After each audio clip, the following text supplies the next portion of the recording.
dear students, welcome to the class of business studies.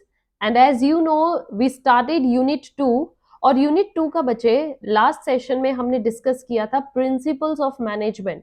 Actual में principles होते क्या हैं और उनकी एक मैनेजमेंट में क्या इंपॉर्टेंस है, that we discussed. And today we will see Fayol's principles of management. आपके सिलेबस का जो नेक्स्ट टॉपिक है कि हमें फ्योल्स ने जो प्रिंसिपल्स ऑफ मैनेजमेंट दिए वो कौन कौन से थे, और बच्चे यहाँ से शॉर्ट क्वेश्चन भी बनता है, लॉन्ग क्वेश्चन भी बनता है। लॉन्ग क्वेश्चन आ सकता है आपको discuss some principles of Henri Fayol, और ये भी आ सकता है कि पर्टिकुलर कोई भी प्रिंसिपल आ जाएगा उसको आपको थोरोली डिस्कस करना है, या फिर दो प्रिंसिपल्स आ जाएंगे उनके बीच में डिफरेंशिएट कीजिए। तो आपको 14 के 14 प्रिंसिपल्स ऑन टिप्स होने चाहिए, ठीक है। टिप्स पर होंगे तभी, अगर शॉर्ट भी आया नेम के साथ तो आप अच्छे से डिस्क्राइब कर दोगे, और अगर लॉन्ग आए तो आपको सारे याद हैं तो आप इजीली जितने भी आपने according to your marks sheet जो भी होगा वो आप कराओगे frame, right. In today session ज्यादा नहीं बचे, हम ज्यादा होच पोच नहीं करेंगे, एकदम से सारे अगर प्रिंसिपल्स डिस्कस किए तो आप कंफ्यूज हो जाओगे। आज के इस सेशन में we will just discuss 5 principles of management, 1 to 5, top 5 हम डिस्कस करेंगे and then rest in next session. तो आइए let's start today session Fayol's के। Who was Henri Fayol? First of all you should know Henri Fayol कौन थे। सो Henry Fayol को बच्चे father of general management भी बोला जाता है, general dash of management, general principles of management. जो प्रिंसिपल्स ऑफ मैनेजमेंट दिए गए हैं उनके फादर कौन थे? Henry Fayol. He gave 14 principles of management. कैसे कैसे उन्होंने प्रिंसिपल ऑफ मैनेजमेंट दिए बच्चे? आई टोल्ड यू, उनके खुद का एक्सपीरियंस, ऑब्जर्वेशन उन्होंने देखी कि नहीं, मैं मैनेजमेंट, हमारी मैनेजमेंट यहाँ पीछे थी, मैं जिस फैक्ट्री में काम करता था वहां पर इस चीज की सबसे ज्यादा नीड थी, मुझे इस चीज की कमी लगी। तभी उन्होंने अपने पर्सनल एक्सपीरियंस से ये 14 प्रिंसिपल्स निकाले जो आज के टाइम में yes every organisation feel they are very necessary. So what happened, first of all he joined the company, उन्होंने कंपनी ज्वाइन करी, and when it was at the dash of insolvency, वो एक insolvency की stage पे थी। जब उन्होंने company को ज्वाइन किया तो लगा लीजिए कंपनी बिल्कुल बैंकरप्ट होने वाली थी। बट वेन ही रिटायर्ड, लेकिन उस कंपनी में काम करते करते उन्हें इतना टाइम हुआ कि जब रिटायरमेंट आई तो company was in dash condition, company बिल्कुल सुपीरियर एक्सीलेंट कंडीशन में पहुंच गई थी, ग्रोथ बहुत अच्छी चल रही थी, मतलब वो अपना मैक्सिमम पॉइंट एंजॉय कर रही थी। सो इस पूरे टाइम को उन्होंने अपनी लाइफ में देखा, जब वही सेम कंपनी बैंकरप्ट स्टेज पे थी और वही सेम कंपनी आज ऊंचे पादान पे थी। तो उस पूरे टाइम पीरियड के through he recognized the need of these principles, कि these 14 principles are essential requirement for any organization. जो ऐसे प्रिंसिपल्स थे एक मैनेजमेंट, एक ऑर्गेनाइजेशन को फर्श से अर्श तक लेकर जा सकते हैं। Okay, so following are the principles that we discussed that are given by Henry Fayol. You can start with me, and the very first we will discuss first of all. So principles of management by Henry Fayol. The first is division of work. Division of work क्या कहता है बच्चे? सबसे first principle, as the name suggest, work का division होना, work को divide करना। इसमें क्या था कि work is divided among different dash, work को डिफरेंट लोगों में डिवाइड करना, डिफरेंट इंडिविजुअल्स में डिवाइड करना, सो ताकि किसी भी एक पर्सन पर बर्डन ना पड़े और इक्वली हर लोग अपने अकॉर्डिंगली काम करें।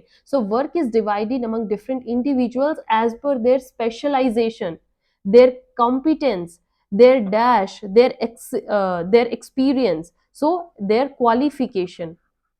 ठीक है ना, आपको काम को इस तरीके से बांटना है कि इंडिविजुअल्स जिस भी काम में स्पेशलाइज्ड हो वो उस काम को अच्छे से करें।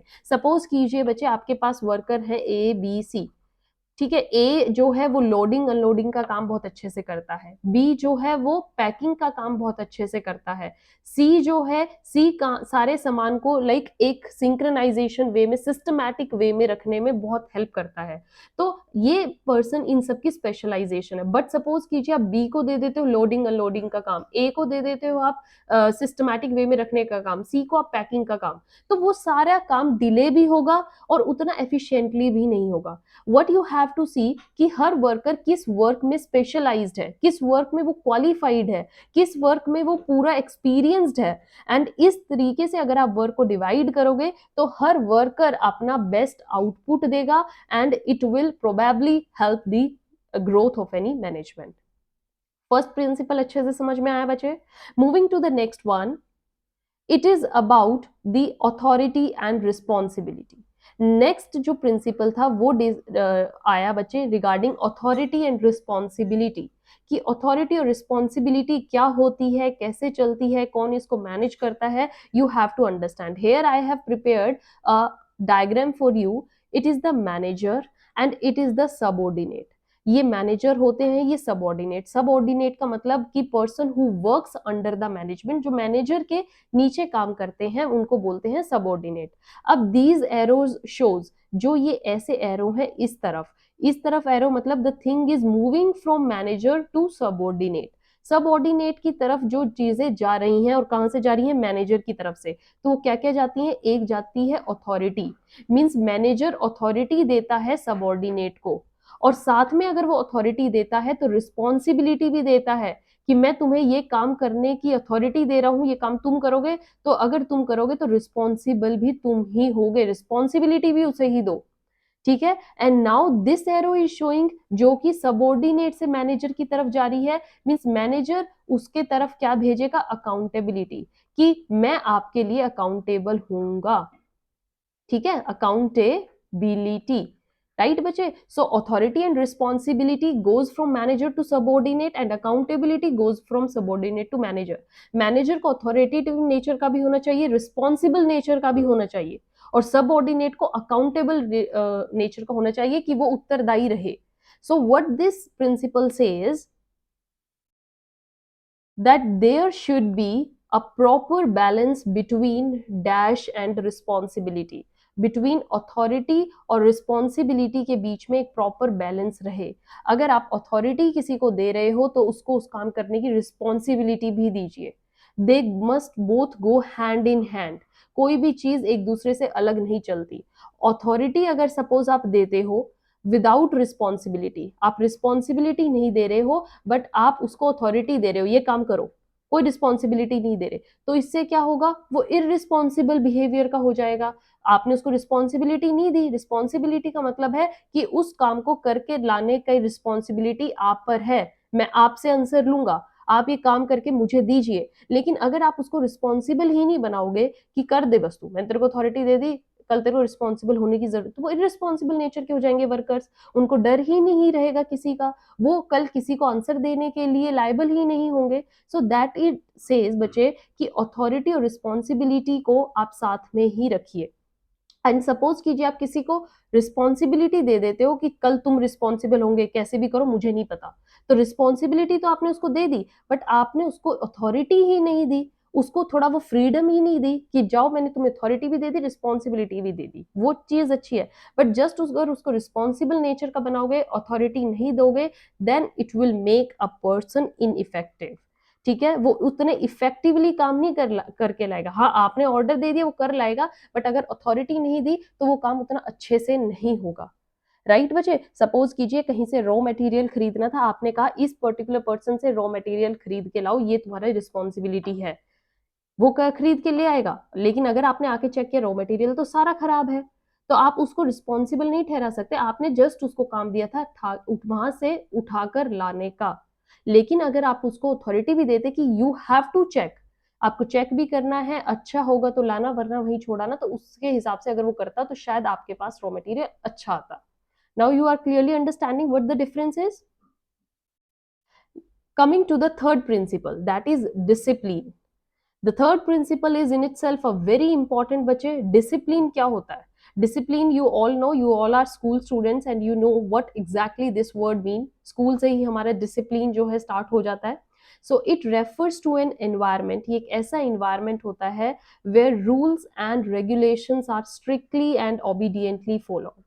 जो भी रूल्स सेट किए गए हैं एक इन्वायरमेंट में, एक ऑर्गेनाइजेशन में, उनको स्ट्रिक्टली फॉलो किया जाना चाहिए. एक इन्वायरमेंट ऐसा क्रिएट कर दिया जाना चाहिए कि हर वर्कर उसको फॉलो करे, हर एम्प्लॉय उसको फॉलो करे, हर हेड उस डिसिप्लिन, उस प्रॉपर मैकेनिज्म को फॉलो करे. Discipline requires what good amount of supervision. अगर एक कांस्टेंट कोई सुपरवाइजर रहता है, आपने देखा हो क्लास में अगर टीचर नहीं होता है तो मॉनिटर पूरी क्लास को मैनेज करता है, पूरा सुपरवाइज करता है. तो इससे क्या होता है, एक क्लास में डेकोरम मेंटेन रहता है, डिसिप्लिन मेंटेन रहता है. Nobody make shouting. So this is the discipline of a classroom. Same way अगर आपको discipline in management, in organisation चाहिए, तो वहां के किसी हेड को आपको सुपरवाइजर का रोल देना चाहिए जो वहां के डिसिप्लिन को मेंटेन रखे. तो it will be through a good supervision and a through penalties. साथ में पेनल्टीज भी लगाइए, डर का माहौल थोड़ा रखिए, क्योंकि पेनल्टीज के डर से आधे लोग कम जो है वेस्टेज और कम रूल्स को जो फॉलो करने वाले हैं वो थोड़ा कम कर देंगे, रूल्स को फॉलो करेंगे. पेनल्टीज का डर सब में रहेगा. फाइन रखिए. Now the next principle is unity of command. कुछ याद आया बच्चे? लास्ट सेशन में मैंने आपको बताया था unity of command. Same way जिन स्टूडेंट्स ने लास्ट सेशन देखा था वहां अब भी वो इस डायग्राम को अच्छे से कोरिलेट कर पाएंगे. तो यहाँ पर क्या है बच्चे, here it is manager one. Manager one के अंडर है सबॉर्डिनेट 1, 2 एंड 3. मैनेजर वन से तीनों को क्या जा रही है, कमांड जा रही है. मैनेजर वन इसे भी दे रहा है, इसे भी दे रहा है, इसे भी दे रहा है. और सबऑर्डिनेट्स को भी पता है कि हमें कोई भी अगर कल दिक्कत आई, हमें कोई भी कुछ काम पूछना है या हमें काम करने के बाद रिपोर्ट सीधा मैनेजर वन को ही देनी है. But here the next diagram it shows manager one and two, two managers are there, three workers are there, but all the three are getting the directions from the two. दोनों को दो दो directions मिल रही हैं. देखो इसको भी दो है, इसको भी दो है, इसको भी दो है. तो कौन सा माहौल आपको ज्यादा अच्छा लग रहा है? देखिए, so here it is says that no person can serve dash masters at a time. No person can serve many masters at time. ठीक है ना, सारे जितने भी मास्टर्स हैं सबको एक पर्सन इकट्ठा काम नहीं कर सकता सबके लिए. पहले उसको एक का काम करना है, उसका काम उसको रिपोर्ट देके आएगा, फिर दूसरे का दीजिए, वो ठीक है. बट इकट्ठे दो डायरेक्शंस, दो कमांड आप उसको दोगे तो वो कंफ्यूज हो जाएगा, वो काम उतना अच्छे से नहीं कर पाएगा. भगड़ दौड़ में काम होगा तो वो ना उस मैनेजर का अच्छा है ना उस मैनेजर का अच्छा है. So employee should receive an order from one superior only to avoid the confusion. कोई कंफ्यूज, अब यहाँ पर सपोज कीजिए ये S2 सबऑर्डिनेट 2 है, ये तो कंफ्यूज हो जाएगा ना, पहले M1 का काम करूं कि M2 का करूं. ठीक है ना, M2 का पहले कर देता हूँ, चलो M1 का बाद में. बट M1 कहेगा मैंने तुझे काम पहले दिया था, तूने मेरा क्यों नहीं किया. So there will be a haphazard in manner, confusion हो जाएगी, अच्छे से काम नहीं होगा. So best method is this one. One subordinate should get order from one manager only. Okay, and now the fifth principle is the last for today. I think 5 पढ़ने के बाद आपको ज्यादा पढ़ने की अभी हिम्मत है भी नहीं एंड आप कंफ्यूज भी हो जाएंगे, इसलिए आज सिर्फ 5 प्रिंसिपल्स हम करते हैं. This is unity of direction. Unity of command से थोड़ा हटके है यूनिटी ऑफ डायरेक्शन. या कि ये यहाँ पर क्या बात होती है, that there should be one head, एक ही हेड होना चाहिए for dash all activities. For what? For carrying all the activities. सारी एक्टिविटीज को कैरी करने के लिए एक ही हेड हो. और कौन सी activities? Of same dash, same objective वाली एक्टिविटीज. सपोज कीजिए लाइक प्रोडक्शन, तो प्रोडक्शन के अंदर जितनी भी एक्टिविटीज हैं उनका हेड एक ही हो, प्रोडक्शन हेड.